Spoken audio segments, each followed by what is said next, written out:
My girlfriend's parents found a better guy for her and my girlfriend left me, but later they came to me. My name's Calvin Elwood. I'm 29 now, and I run a growing legal tech company headquartered in Seattle. But if you'd met me 4 years ago, you probably wouldn't have guessed any of that.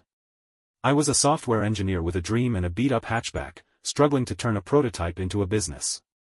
Back then, my life looked very different, and so did my relationship with Emily Kerrigan. Emily and I were together for just over 4 years. We met during college. I was a scrappy comp-sci major attending on a scholarship. She was studying business administration at Westfield Private University, one of those polished institutions where tuition costs more than most starter homes. Her father was a corporate attorney, her mother a former socialite turned philanthropist. I, on the other hand, was the son of a retired mechanic and a public school teacher. You could say we came from different worlds. We met in the university library. She accidentally knocked over a stack of books while reaching for something on the top shelf. I made a dry joke about her needing a forklift license. She laughed. Somehow, that awkward moment turned into a study date, then coffee, then dinners, and eventually, years of companionship. From the outside, it probably looked like one of those opposites attract stories. For a while, I thought that too. I genuinely believed Emily loved me for who I was, not the polish I lacked or the rough edges I hadn't had time to smooth. And to be fair, at the beginning, I think she did. We had our tiny apartment off campus, decorated with string lights and thrift store furniture. I had a rescued tabby cat named Moose, who liked to sit on my keyboard while I coded. Emily pretended to dislike him but secretly adored him. We lived frugally, ate microwave meals more often than not, and watched old movies on a laptop with a cracked hinge. It wasn't glamorous, but it was ours. I was working nights and weekends on a legal automation project. The idea was to use machine learning to streamline contract reviews for smaller firms that couldn't afford large legal teams. It was early stage and full of bugs, but I believed in it. I poured every spare second into making it viable. Emily supported me, for a time. She said things like, "I know you're going to build something amazing, and just don't forget me when you're famous." I held on to those words like anchors in a storm. But somewhere between year 3 and 4, I noticed things starting to shift. It began subtly. Emily's parents, the Kerrigans, had always been polite in that icy, surface-level way people are when they think they're above you. I remember her mother calling me such a hard worker, the same way someone might praise a waiter who remembered their drink order. Her father often asked how long I planned to keep chasing that startup dream, and reminded me that law school was always an option. At first, I thought it was just the usual discomfort of 2 very different family cultures. I grew up in a neighborhood where people borrowed sugar and shared lawnmowers. Emily came from cocktail parties, investment portfolios, and clubs with dress codes. But then came a dinner that changed everything. It was meant to be casual, a just family evening at her parents' house in the countryside. Emily convinced me to come. She even asked me to wear the one blazer I owned, a slightly too small jacket I'd worn to a friend's wedding 2 years prior. When we arrived, I realized it wasn't just family. It was a curated social gathering, lawyers, consultants, financiers, all close friends of the Kerrigans. And their sons. Especially one in particular. His name was Graham Atwood. A junior partner at her father's law firm. Yale undergrad, Columbia Law. Clean-cut, charismatic, with the kind of self-assurance that comes from growing up knowing every door would open for you. The seating arrangement was no accident. Graham was placed right beside Emily. I was on the far end, next to a hedge fund manager who talked about market volatility like it was the weather. Throughout the dinner, conversations kept circling back to things like career stability, secure futures, and long-term planning. Graham talked about a property he was purchasing in Connecticut. I talked about a recent code breakthrough in my prototype, but no one was listening. The room wasn't built for people like me. I wasn't supposed to be there. I was a placeholder. What made it worse was Emily. She didn't say a word in my defense. Didn't mention our work, or the passion I had for the project I'd been building in our living room. She nodded at Graham's stories, laughed at his jokes, leaned in when he spoke. Not once did she redirect the conversation back to me. I remember driving home in silence that night. She scrolled through her phone as I navigated our way through the dark hills. When we got home, she said, "Don't take tonight personally. My parents just want what's best for me." That sentence echoed in my head for days. A week later, she broke it off. She came home from work early, her marketing job at a family friend's firm, and told me she couldn't do this anymore. That she needed a life with more certainty. That, working on your dream is beautiful, but it's not a plan. I asked if it was about Graham. She didn't deny it. She just looked down and said, "He's everything my parents hoped I'd find." I didn't argue. I didn't beg. I just sat there on the futon we bought secondhand and nodded. Something in me had already detached. She left that evening, taking only what she'd brought with her into our little apartment. Moose curled up beside me as I stared at the ceiling, wondering if 4 years of love could really be traded so easily for a more convenient future. 2 days later, Emily and Graham went public on social media. Matching smiles, a weekend retreat photo, and a caption that read, "Some things just fall into place."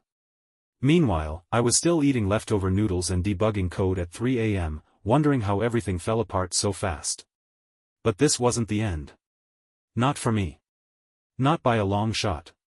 The first few weeks after Emily left were quiet in the worst kind of way. You don't realize how many tiny, meaningless habits you form with someone until they're gone. I'd still catch myself buying her brand of almond milk. I kept opening the bathroom cabinet expecting to see her skincare bottles. The side of the bed she used to sleep on stayed empty, but somehow, I couldn't bring myself to lie on that side. Not yet. Moose would meow and walk to the door every evening around 6, waiting for her to come home. It broke me more than I wanted to admit. I was still clinging to the remnants of routine, but it all felt like muscle memory, not life. And while I wish I could say I used the heartbreak to immediately push forward, the truth is, I didn't. Not at first. In fact, things got worse. About a month after the breakup, my startup hit a critical failure. We'd scheduled a live demo with a small group of angel investors. It was supposed to be our big pitch, a chance to prove our software worked in real-world conditions. It didn't. The server failed halfway through a contract parsing simulation. A bug in our document classifier caused inaccurate flagging on key clauses. One of the investors made a polite excuse to leave early. Another told me, bluntly, that it seemed too ambitious for someone with no legal background or business team. Within a week, 2 of the 3 early backers pulled their funding. I had enough money left for maybe 2 months of rent and groceries, and I was still trying to pay my developer friend who had been working on deferred equity.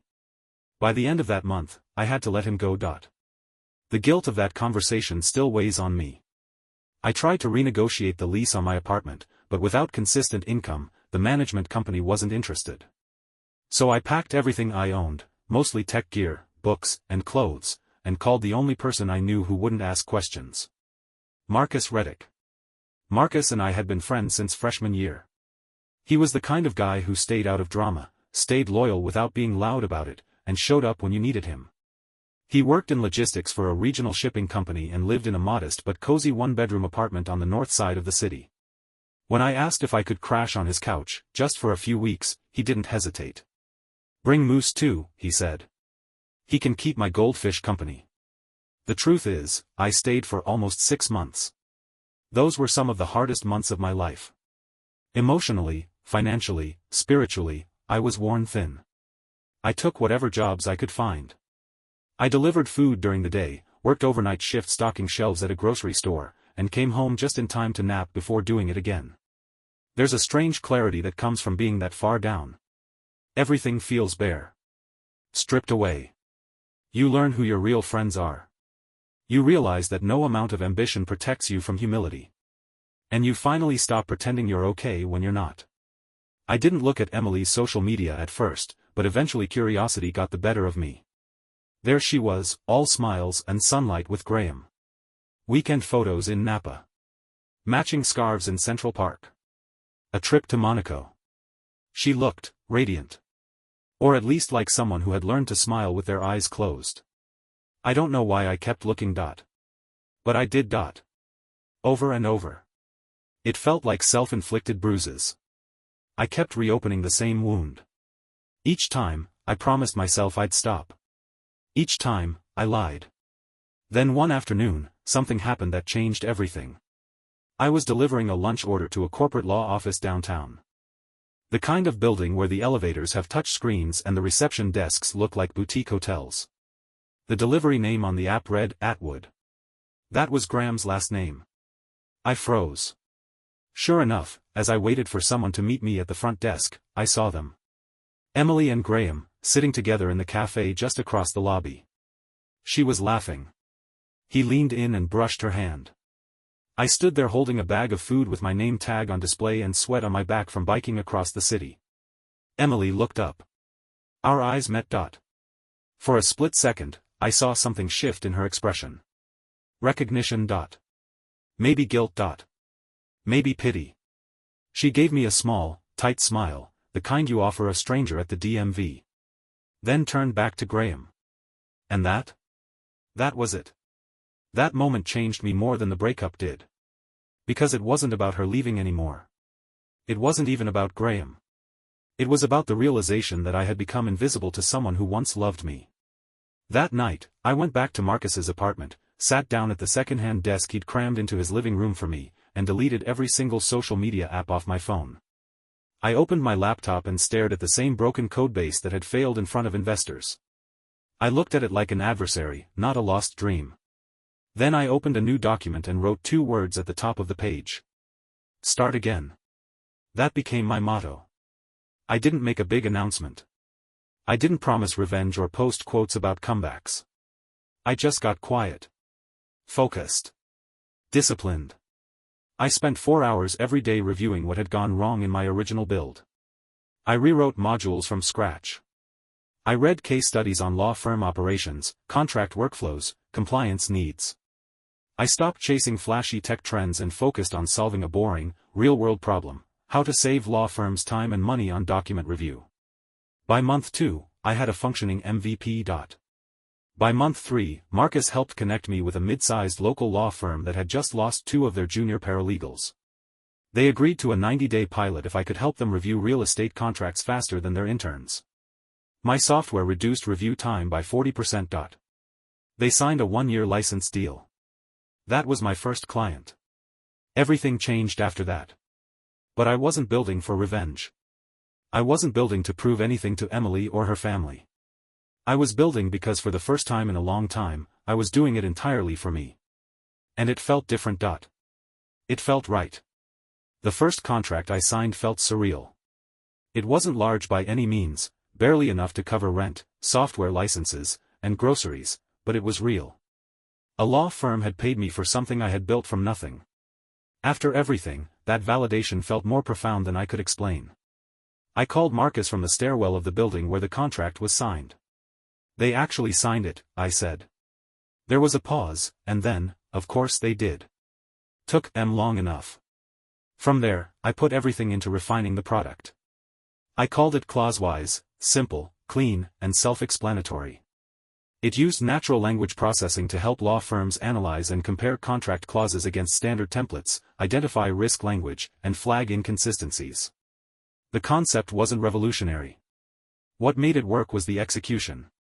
It didn't need to be flashy, it needed to be reliable. Firms didn't want new, they wanted useful. I'd learned that the hard way. With the first client came a second. Then a third.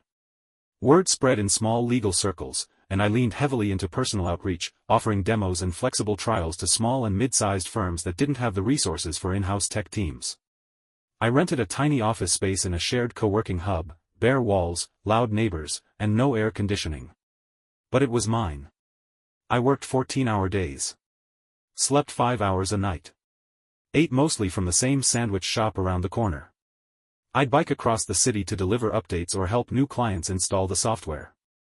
I said yes to every opportunity, responded to every email, and kept my head down. I also stopped checking in on Emily. It wasn't some dramatic decision. One day I realized it had been weeks since I last thought about her. It hit me while I was adjusting a bug fix that had caused a client's system to hang.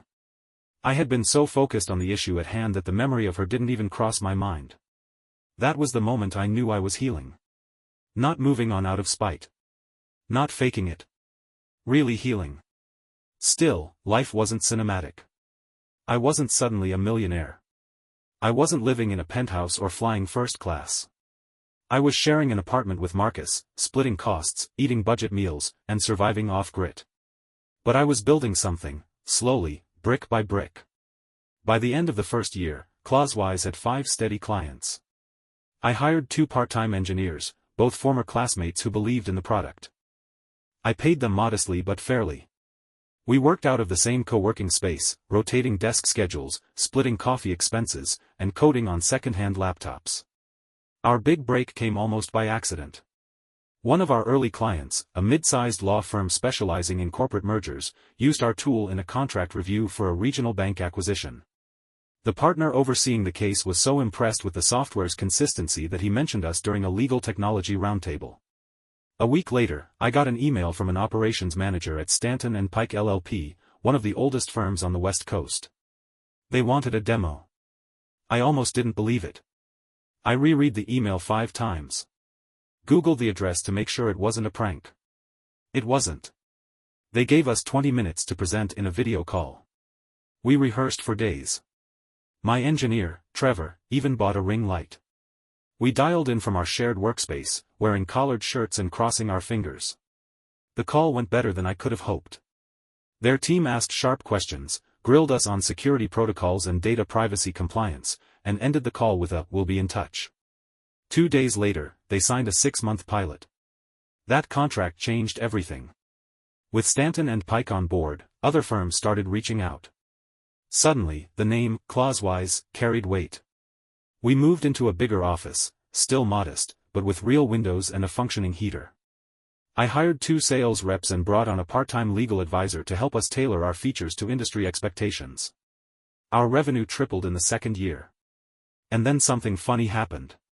I was invited to speak on a panel about the future of AI in legal services.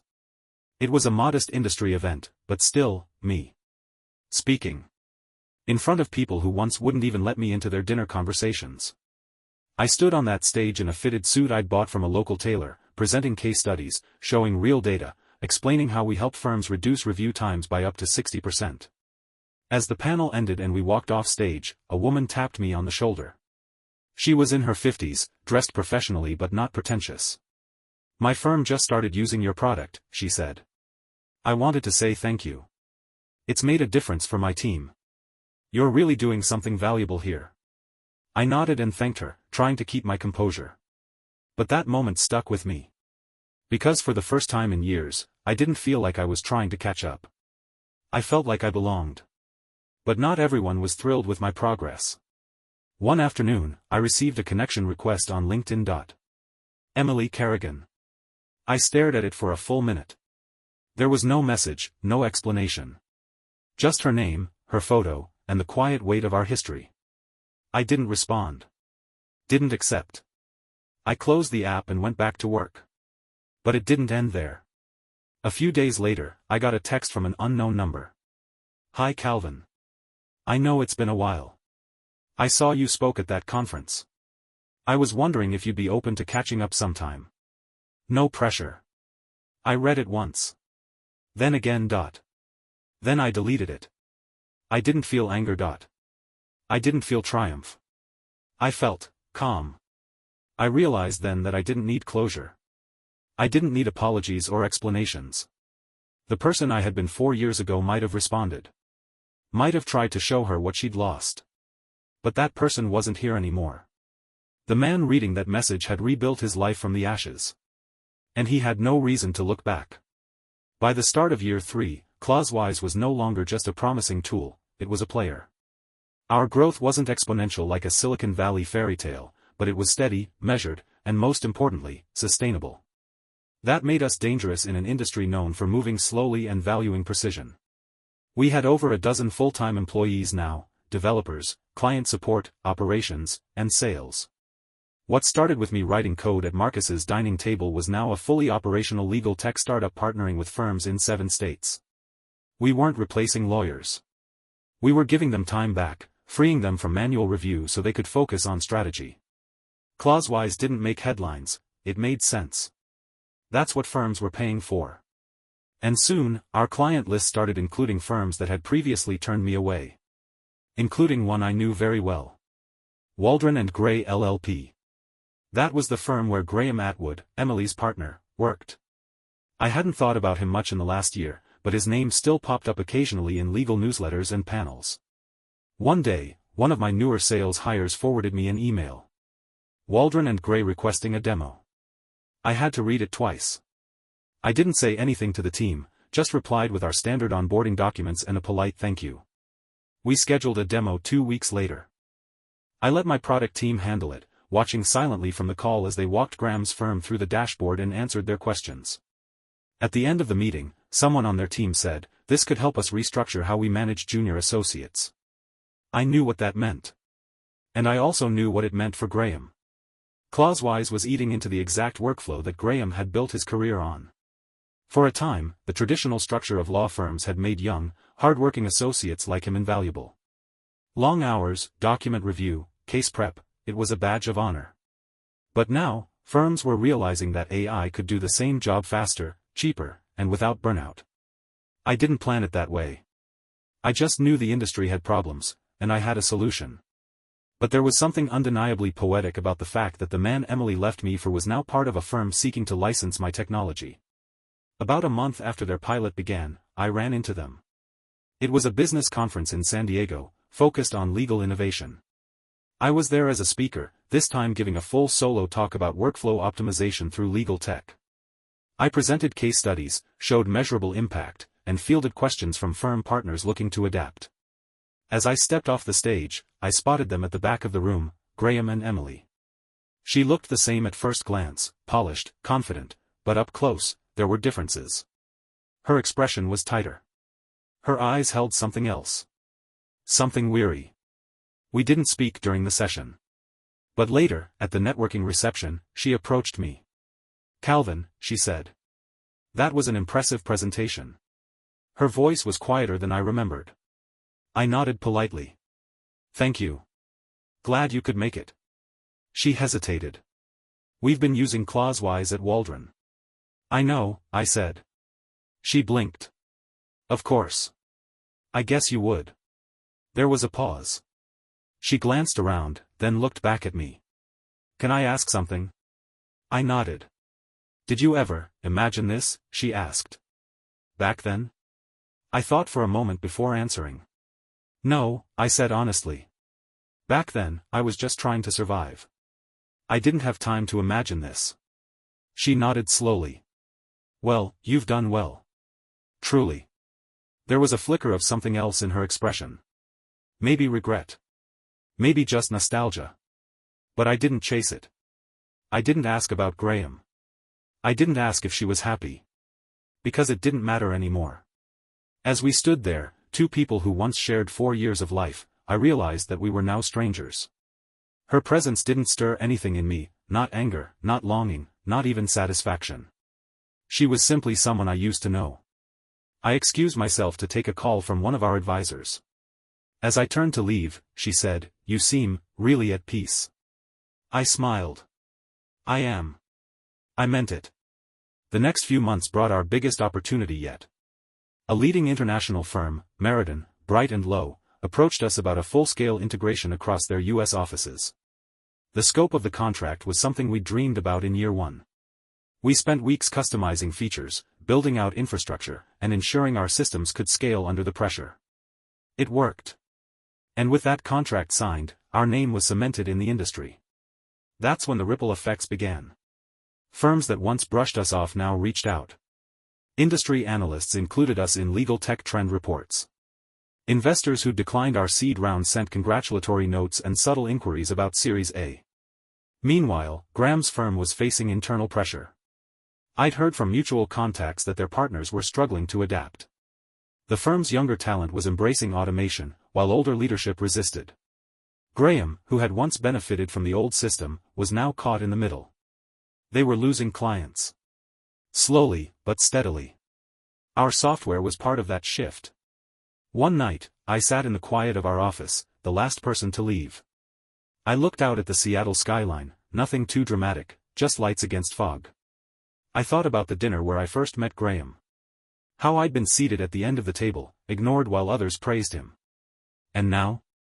That table didn't exist anymore. I'd built my own. And the people at it were there because they believed in something real. And yet, even with all the growth, the biggest change wasn't external. It was internal. I no longer measured my worth by anyone else's expectations. Not Emily's. Not her parents'. Not Graham's. Not the world's. That was the win I was most proud of. By the 4th year, Clausewise had become more than just a company. It was a community of people who shared something deeper than job titles or tech dreams. We were a team that had been built with intention, colleagues who stayed late not because they were forced to, but because they believed in what we were creating. We had Slack channels filled with code jokes, Friday lunches on the roof, and an unspoken rule that nobody worked past 7 p.m. unless it was truly urgent. Our culture wasn't about grind, it was about trust. We had something else too, impact. Our software was now running in dozens of firms across the country and had started to expand internationally. Law offices in London, Toronto, and Singapore were trialing Clausewise, and feedback was overwhelmingly positive. The product was being recognized not as a gimmick, but as an essential tool in modern legal infrastructure. One morning, during a quarterly review, our client success lead pulled up a graph showing client acquisition. One of the fastest-growing sectors. Mid-sized corporate law firms, the exact type Graham had built his reputation in. We're eating into their space, someone said in the meeting. Firms like Waldron and Gray are losing ground fast. It wasn't a boast. It was just data. But still, it made me pause. Waldron had been among the first traditional firms to resist automation. But the market was changing with or without them, and now, they were scrambling to adapt. I had been hearing from recruiters and other firm contacts that turnover there was high. Senior associates were quietly moving to more progressive firms, and younger hires wanted tools like ours from day one. And Graham? I hadn't heard his name in months. It wasn't until a major industry conference in Chicago that I saw him again. I had been asked to give a keynote presentation, a full 40-minute talk followed by Q&A. My team and I had rehearsed for weeks, and the turnout was larger than expected. After the talk, I stepped off the stage and made my way through the crowd of attendees, shaking hands, answering questions. And then, standing near the back of the room, I saw him. Graham Atwood. He looked different. Not unkempt, but worn. His hair was slightly longer, and he had the look of someone who hadn't been sleeping much. He wasn't wearing a name badge, which meant he probably hadn't come as a speaker or guest of honor. He approached. "Calvin," he said, offering a quick handshake. That was quite the presentation. "Thank you," I said simply. There was a pause. "I guess I owe you congratulations," he added. "Clausewise is everywhere these days." I nodded. "We've been fortunate. A good team. Good timing." He smiled faintly. "And good vision, apparently." Another pause. "I won't pretend I've always been supportive," he said quietly. "But I can see now, you were ahead of the curve. You built something important." It was a rare moment of humility. I didn't gloat. I didn't feel the need to. "Thanks, Graham," I said. "I appreciate that." He gave a small nod and walked off, disappearing into the crowd. That was it. No drama. No confrontation. Just one man watching another step into the future without him. Later that night, I checked my messages and found a short email waiting in my inbox. It was from Emily. The subject line was blank. The body contained only one sentence. "I hope you're well, I've been thinking about everything lately." I didn't reply. Not because I was angry. But because there was nothing left to say. She had made her choice. I had made mine. What happened next didn't involve her. A year after that conference, we moved into our new headquarters. It wasn't huge or extravagant. It had exposed brick walls, natural light, and enough space for our growing team. We painted the walls ourselves. Moose, now older and slower, had his own little spot by the window and had become something of a company mascot. Everyone loved him. We hosted an open house. Friends, clients, and family dropped by. Marcus stood near the coffee machine, holding a paper cup and smiling at the room around him. "You know," he said, "I remember when this was all just you and a busted laptop in my living room." I laughed. "Yeah. And your goldfish." He smirked. "Rest in peace, Newton." We toasted that night, just a few of us, nothing extravagant. But in that quiet moment, I realized what I had built. Not just a product. Not just a business. A life. One rooted in resilience, reflection, and purpose. A life I'd earned, not out of revenge, but from staying true to what mattered. There was no final confrontation. No dramatic apology. No applause from the people who once looked down on me. And that was fine. Because my success wasn't loud. It was steady. Grounded. Real. I had friends who believed in me. A team that stood by me. A life I didn't need to escape from. And I had peace. In the end, I didn't need to win to prove anything to anyone. I just needed to become the man I had always wanted to be. Thank you for watching the video. Like it if you watched the video to the end and don't forget to subscribe. Have a nice day.